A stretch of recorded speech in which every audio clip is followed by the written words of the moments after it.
check this out, man. Yeah, I know it's dark in this motherfucker. Y'all can't see me and shit. But yo, it is what it is. But yo, this is an adult channel. Adult things do happen. Adult things do go on. You will hear me smoking. You will hear me talking stuff. You will hear me doing what I do. You know what I mean? Yo, I'm just letting you know. I am not influencing anybody to smoke. I'm not influencing anybody to go out here and buy weed or none of that shape, form, or fashion. I am not trying to convince or coax anybody to do anything. That's my disclaimer. Now we did that. Let's go ahead and get on off into this and learn something. You feel me? Let's learn something. This is for learning purposes only. Let's learn something.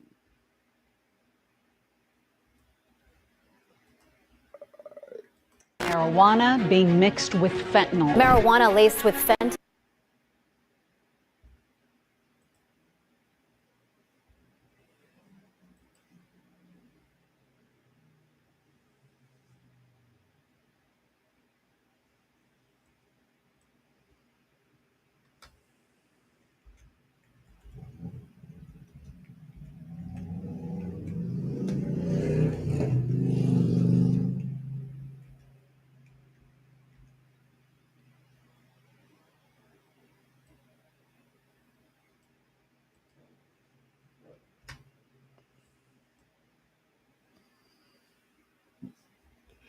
All right, y'all. My bad. I had to pause that.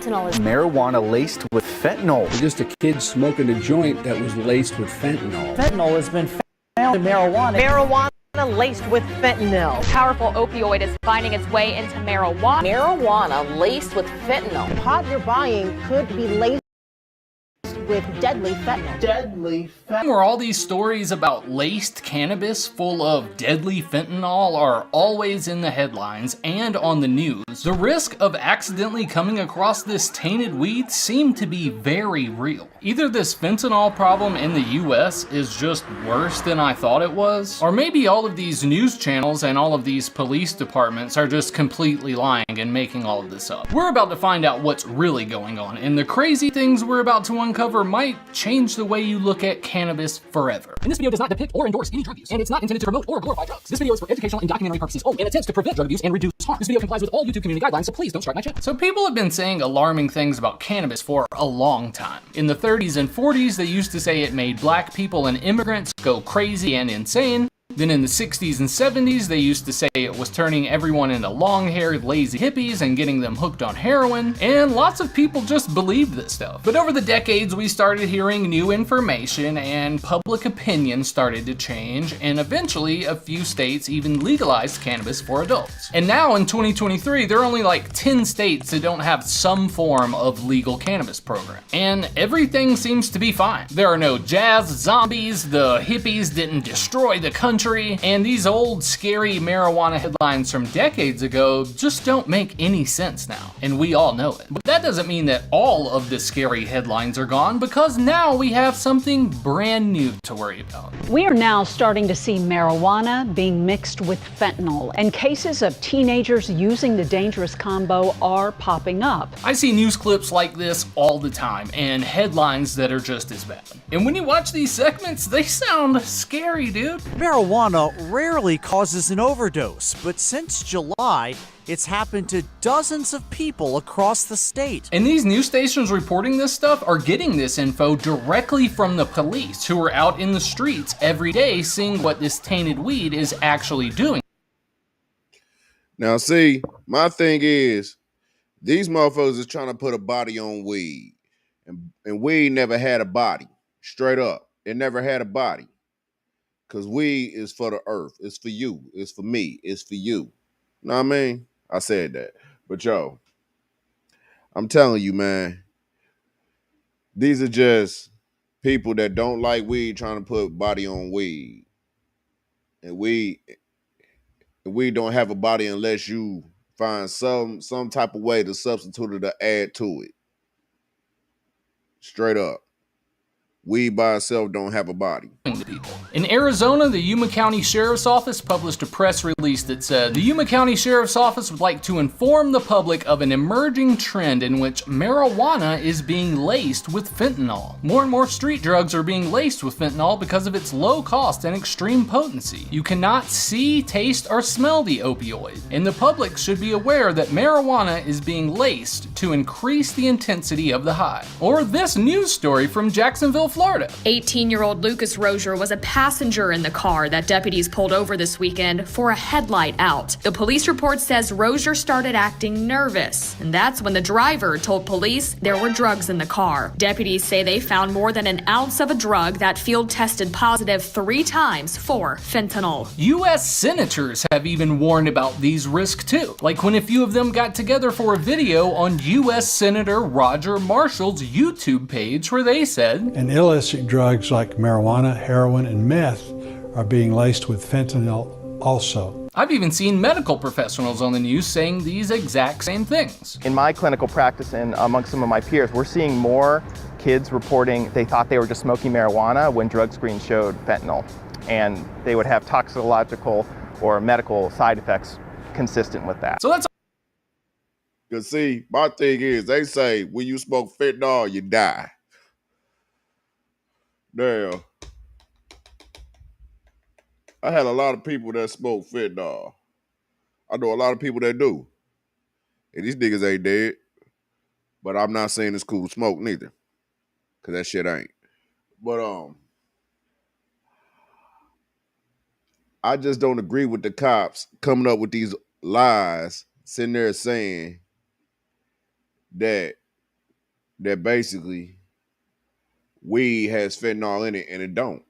Because shoot, it just don't. That's all we need to see, right? The police, the politicians, the news, and even the doctors agree that cannabis is being laced with fentanyl. So why should we even look at this any deeper? Well, because if these stories ended up not being true somehow, that would mean that the police and the politicians and the doctors have all been in on some big lie, and then all of the news stations have just been reporting it like it's true. And there's no way that's happening. Is there? First, let's just look at the basics. The stories being reported are that cannabis is being laced with fentanyl to make it more potent. But does that even make sense? Well, theoretically, if cannabis was to be contaminated with fentanyl, it probably wouldn't even work that well to make it seem more potent anyways. As reported by Harm Reduction Ohio, the fire used to burn the plant and create marijuana smoke would likely destroy fentanyl before it could be consumed. Dr. Carl Hart, who is a professor of behavioral neuroscience and neuropsychopharmacology at Columbia University, said, "When we think about fentanyl and smoking weed, the fentanyl will probably decompose before it ever gets into your system. Even if some idiot were smoking fentanyl with their weed on purpose, they wouldn't experience any pharmacological effects." Now, that came from a Dr. Neurolized surgeon. But I'm just letting you know, man, even if these dudes was to put fentanyl in their motherfucking weed, the fentanyl wouldn't work. It just wouldn't, scientifically. But now, let's get back into it so we can learn Lots some of more. substances are only heated gently to make like a vapor, but with plant material, you actually light that on fire. And even if these contaminants were in something like a vape pen, which don't get nearly as hot as fire, those only go up to around 450 degrees. But the boiling point of fentanyl is like, so like a vape wouldn't be hot enough, and a flame would be like too hot. You see, I ain't like, oh, the fentanyl. Because, you know, YouTube standards. And plus, legally, he can't say that. And even if it did give the illusion of more potent cannabis, it still just doesn't make any sense from like a money standpoint. Local News Today says, as fentanyl remains more expensive than cannabis, fentanyl-laced cannabis would not make financial sense. But that doesn't really mean anything because a dealer on the streets wouldn't necessarily know all this stuff. And even if they did, they could still choose to dust some cannabis up if they wanted to. So let's look at the facts that we already know and see what is really going on. Because the real truth will make you look at all of this in a completely different way. And there are some real concerns that you do need to know about. The cannabis website Leafly published the results of a 6-month investigation into reports of fentanyl-laced weed, and their headline was "Fentanyl-laced marijuana is a myth. It's time to end the hype." The Leafly investigation showed that all of these reports can be linked back to one claim made in 2016 when an official from British Columbia said, "I think regulating marijuana is even more important now when we're finding fentanyl in marijuana." Now, I'm gonna pull up that, but for right now, we doing this video. And that was just one sentence that wasn't even true. And the Vancouver police quickly followed up with a correction that said, "The VPD has not seized marijuana that has been tested and shown to be laced with fentanyl." And the lady even had to retract her statement. She said something like, "Oh, I'm sorry, I didn't know that information for certain. I just heard that from a colleague." But that one sentence started all of this when it got reported in the news. None of the follow-ups or retractions saying that she was wrong ever got reported in the news, but once this was in the news cycle, it seemed to just keep getting reported. Like in 2018, there was an incident when a bunch of students from Yale got sick from contaminated K2, which is not cannabis at all. But it got reported in the news like this. Tonight, we have a shocking story where more than 70 prominent students from Yale have overdosed within one 24-hour period because of fentanyl-laced marijuana. But a few weeks after that was reported, the DEA office Yo, he was on point with that. That's usually how it in New York said that that wasn't true at all, and that the only thing they found was the synthetic drug K2. They didn't find any cannabis, no opioids of any kind, and no fentanyl at all. But Leafly is a cannabis-based website, so they could have a bias. So let's look at some other opinions. Medical News Today says there is little evidence to support these reports, and some groups claim it to be a myth. Harm Reduction Ohio says, "Is marijuana safe from fentanyl? Yes." Forbes says, "Fentanyl tainted marijuana is a myth that refuses to go away." The fact is that traces of fentanyl have only been found in one sample of cannabis in the United States ever. Only one time. You hear that? Fentanyl-laced cannabis only got found one time. Now, let's keep it all the way real at 100, though. Man, fentanyl-laced cannabis ain't happening. Straight up. Forever. In just a trace amount. So why do we seem to hear these stories all the time? We're gonna find out right now, but first I wanna say thank you to all the homies on the Strange Show's Secret Stash Patreon page. The channel members get access to all kinds of bonus videos, behind the scenes content, private video hangouts, merch discounts, and they help me keep this channel going despite the fact that YouTube doesn't like it when I talk about cannabis, and they don't let me monetize the channel at all. Thank you so much for helping me make these videos. First off, police officers are not trained very well on this stuff at all, and they usually have no idea what they're dealing with. There's this old myth that goes around between first responders like police about how a tiny speck of fentanyl that is the size of a grain of sand could be absorbed through your skin and kill a 250-pound man. This is not true at all. That is a total myth. It would actually That is the same thing that I have heard. You even touched that shit, you did.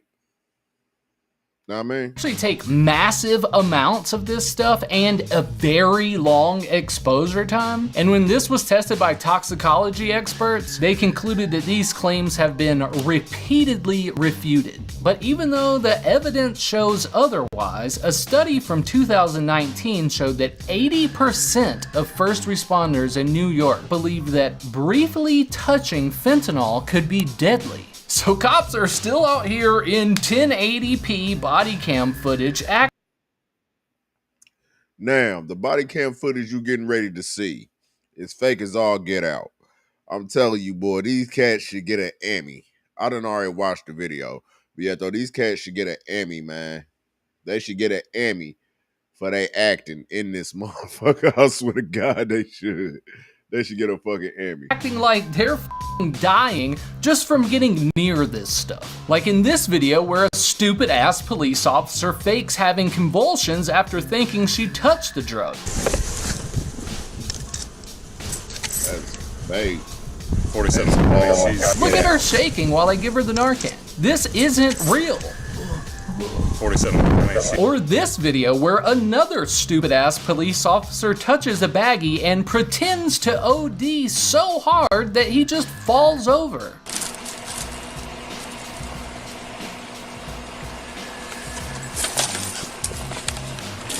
Wow. It's okay. Wow. You saw how fake that was, right?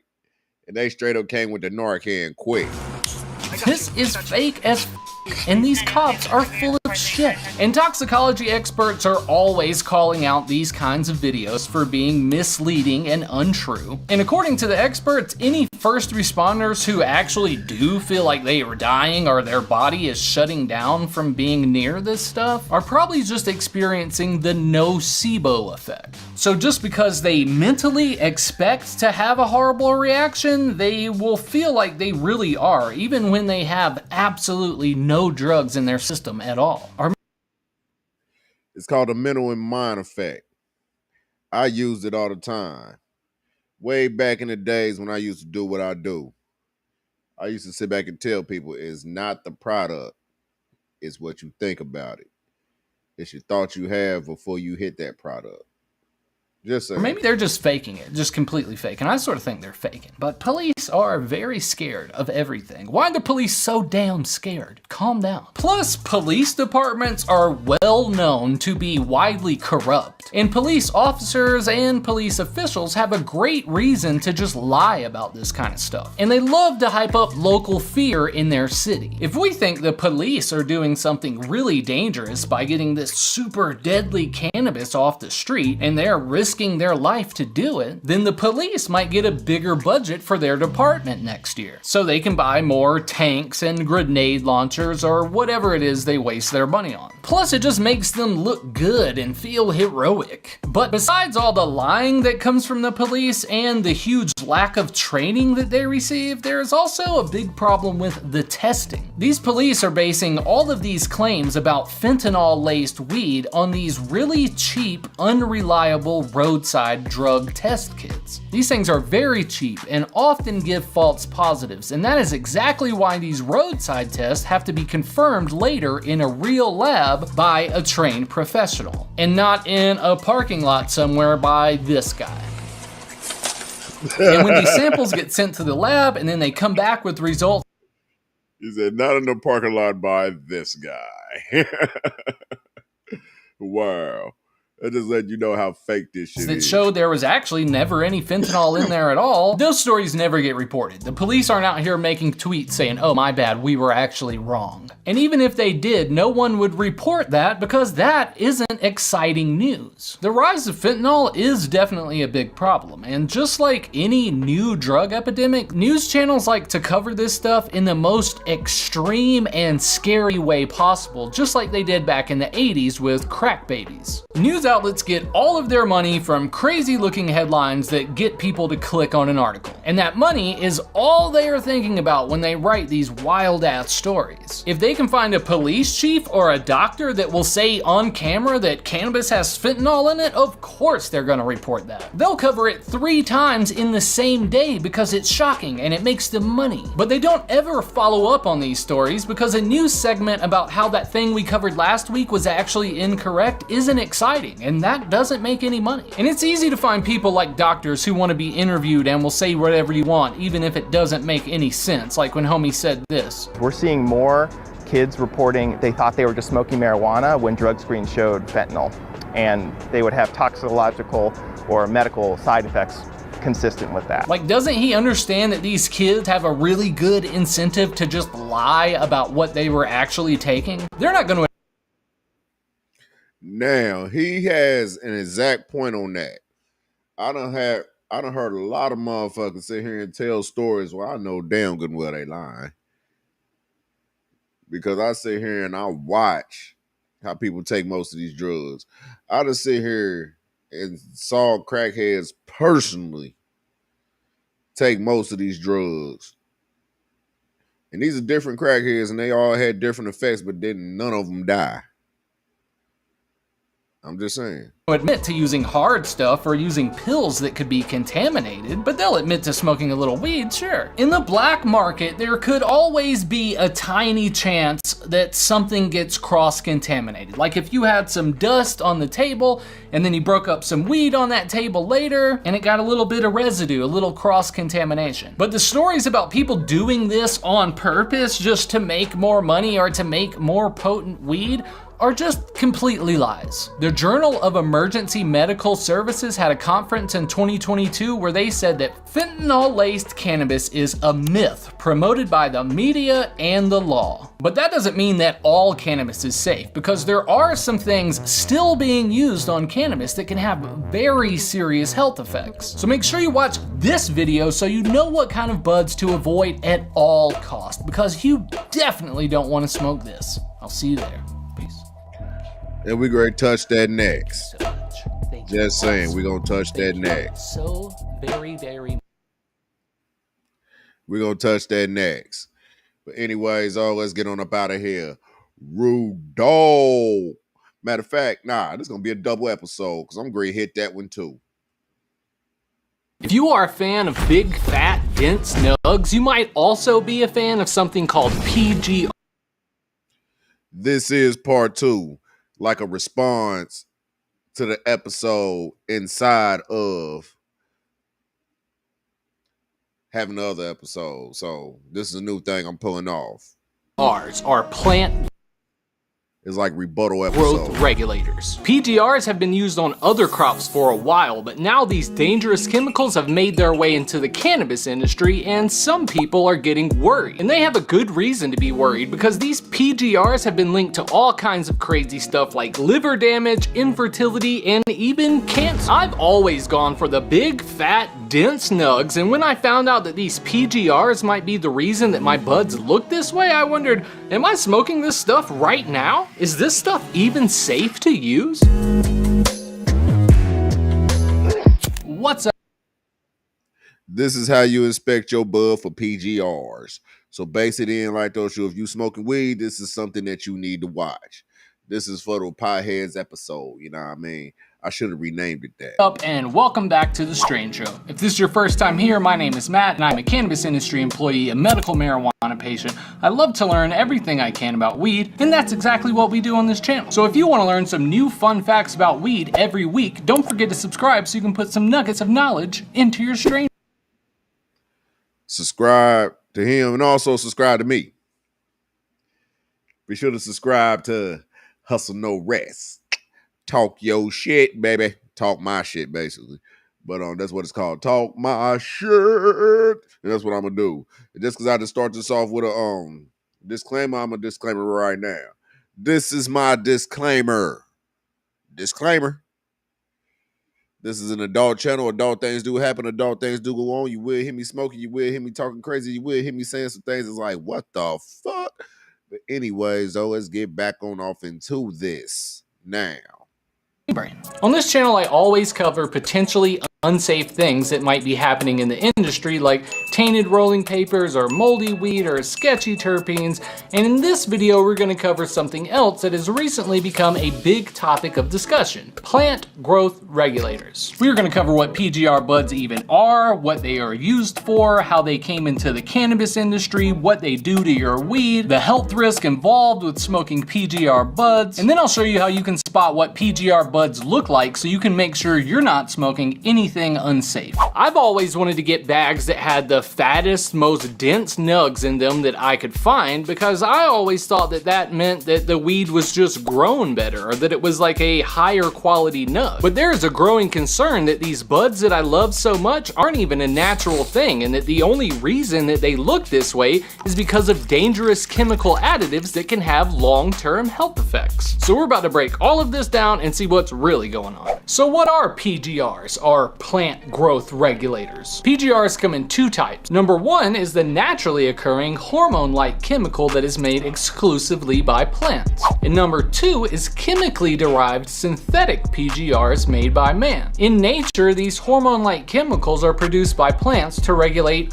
all sorts of things, like when a plant will germinate, when it will drop seeds, how tall it will grow, or the shape of its roots, leaves, and stems. But almost 100 years ago, scientists figured out how to make synthetic PGR chemicals that can manipulate plants in some of these same ways. So let's take a quick look at the history of how this all started so we will better understand all the sketchy stuff that is going on right now. By the early 90s, now pay close attention to this. Because when you go into your local weed shop or whatever, or local hemp store, you need to pay attention to these buds because they have PGRs in there. A lot of people in these hemp shops really don't know what goes into this weed that they buy. 1960s, there was a short list of 7 PGR chemicals, and even though we have way more brand names to choose from today, they all still contain one of these 7 active ingredients. You have probably never heard of any of these 7 chemicals, but they almost all do the same thing. Most of these chemicals are used to suppress a natural growth hormone that occurs in plants called gibberellin. Gibberellin causes the cells in a plant stem to get longer, which causes the branches and stems to stretch. When you suppress that hormone, you can get shorter, bushier plants. The last chemical on that active ingredient list also suppresses what is called apical dominance, which is a term used to describe how in some plants, like trees or cannabis, there is an apical meristem or main stem that is dominant over the other side branches, resulting in one main top and one main trunk. If you suppress that trait, then you will get trees that are shorter with more even branches and more fruits, making them easier to harvest and more profitable. At first, PGRs were only thought of as a way to keep down maintenance costs in fake ecosystems like a park or a golf course. In a golf course, they could use synthetic PGRs to make the grass grow shorter so they would have to cut it less often. In a park, they could use PGRs to grow trees that didn't get too big and didn't need to be trimmed very often. These chemicals were great for making plants grow the way we wanted them to grow. And eventually people realized they could use these same chemicals to make all kinds of plants do all kinds of things. And this is where we start having all the problems.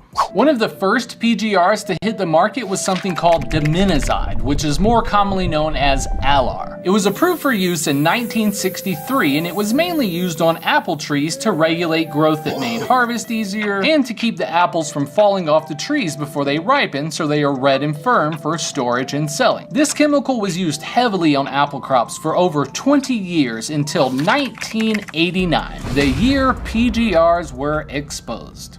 In 1989, everybody watched network TV, and at the time there were only 4 networks to choose from. 60 Minutes was one of the most popular shows on CBS, and one night they did a story all about the dangers of dimenazide on apples, and the things they said in that special got parents all over the country worried. The average preschooler drinks 18 times more apple juice than his or her mother. If those apples were treated with dimenazide, the cancer risk is perilously high. The risk of developing cancer is approximately 250 times what EPA says is an acceptable level of cancer in our population. But the company that made the dimenazide...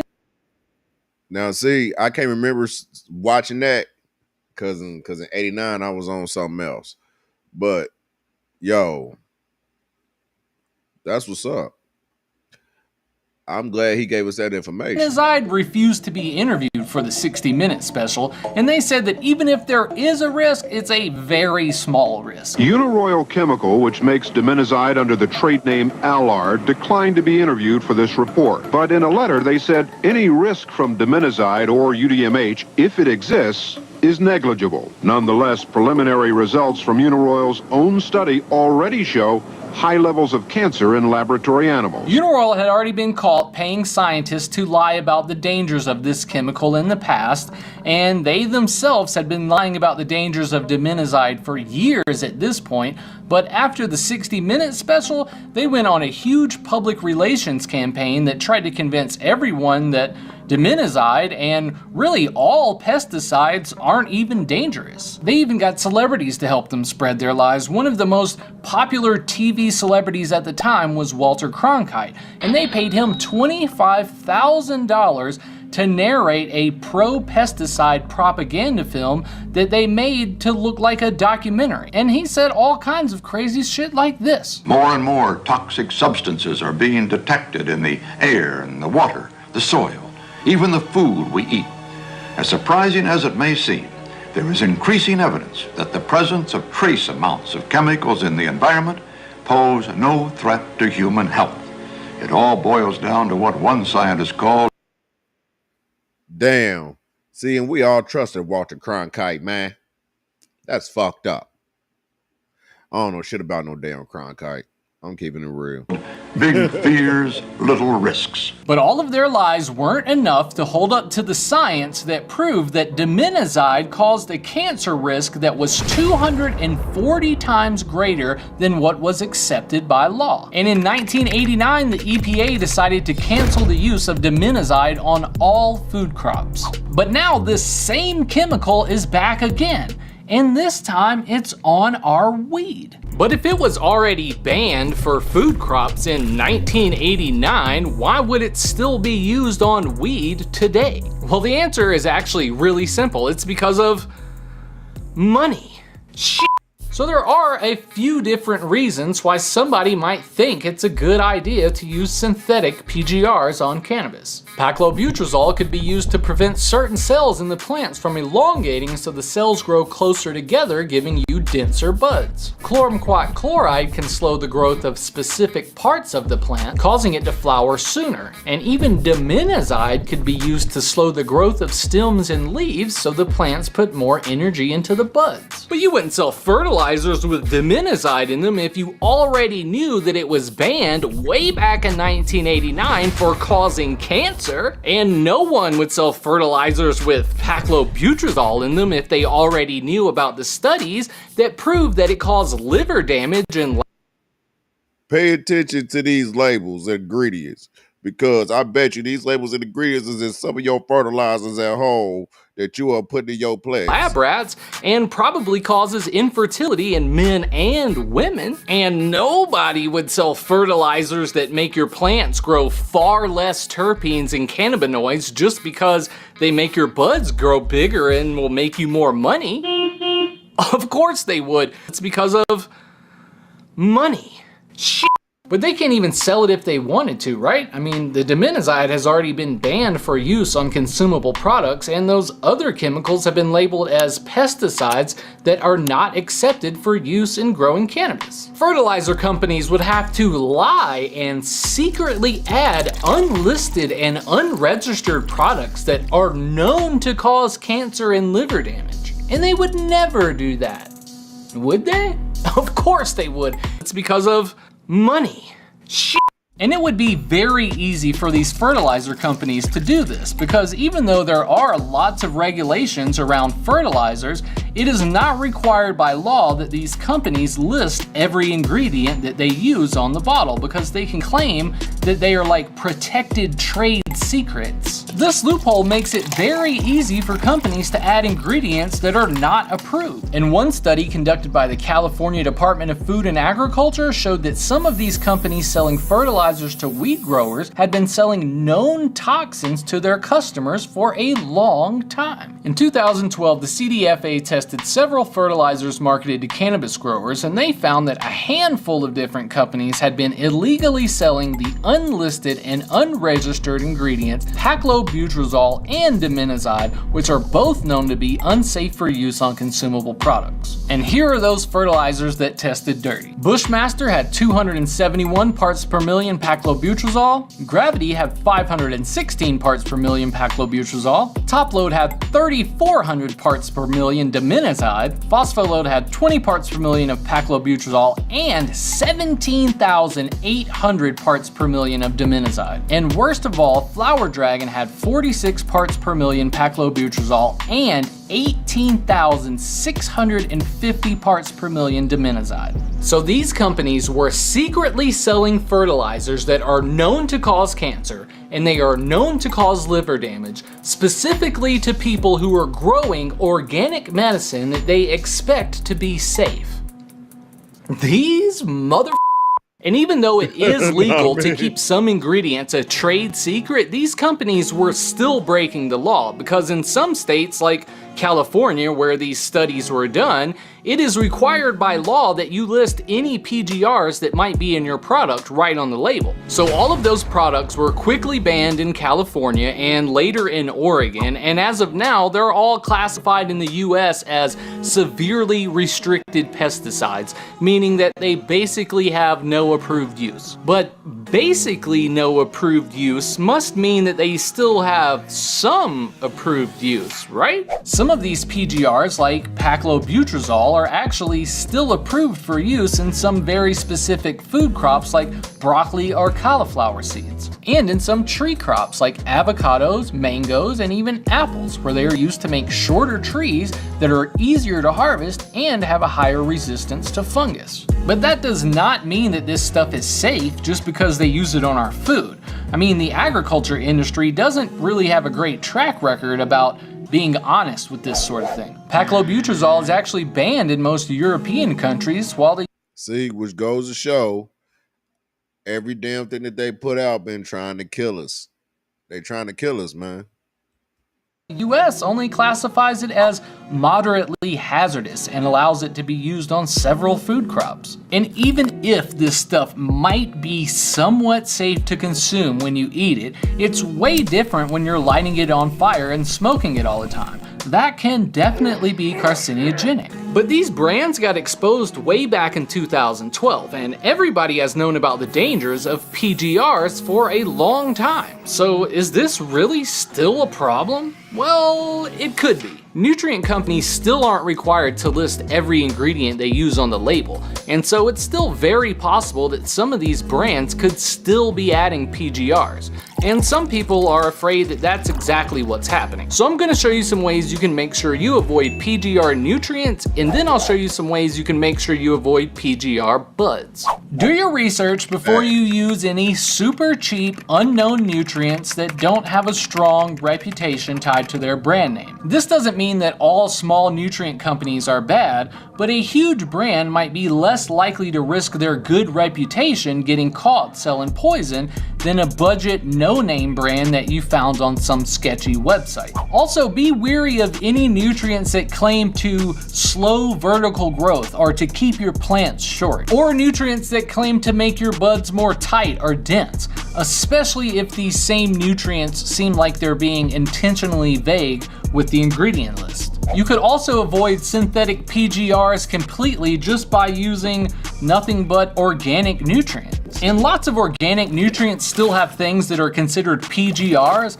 but they come from naturally occurring things like sea kelp or crab shells. But what about PGR buds? If my buds are dense, does that mean that they have PGRs? No, not necessarily. You can grow dense buds without the use of any PGRs. But if your bud is dense and it has one or more of these other traits, you might be smoking some PGR. Have you ever seen a bud that was really, really dense and it had a whole lot of orange hairs? Orange hairs are normal in weed, but you can see in this bud right here that it not only looks really dense, but it also has way more orange hairs than you would expect. If your bud seems really dense and it has way more orange hairs than it should, it's probably PGR bud. Buds like this will sometimes seem almost brown all the way to the middle, and they usually don't have much smell at all. PGR buds can also have really weird smooth edges, like each individual bud was vacuum sealed. And it is very possible that the weed you're looking at has just been vacuum sealed before, but if it's very dense and it has a whole lot of orange hairs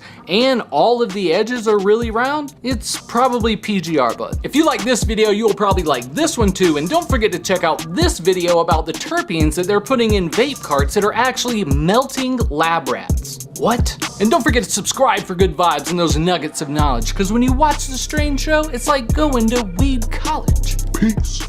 Peace. And yo, we are out of here. But yo, I just wanted y'all to see that and get the same picture that I done got from it.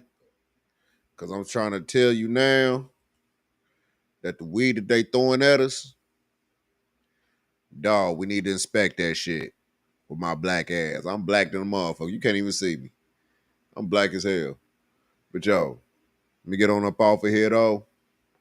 Rude dog. Holla at you. That was a 2-piecer. Yo, I'm up out of here.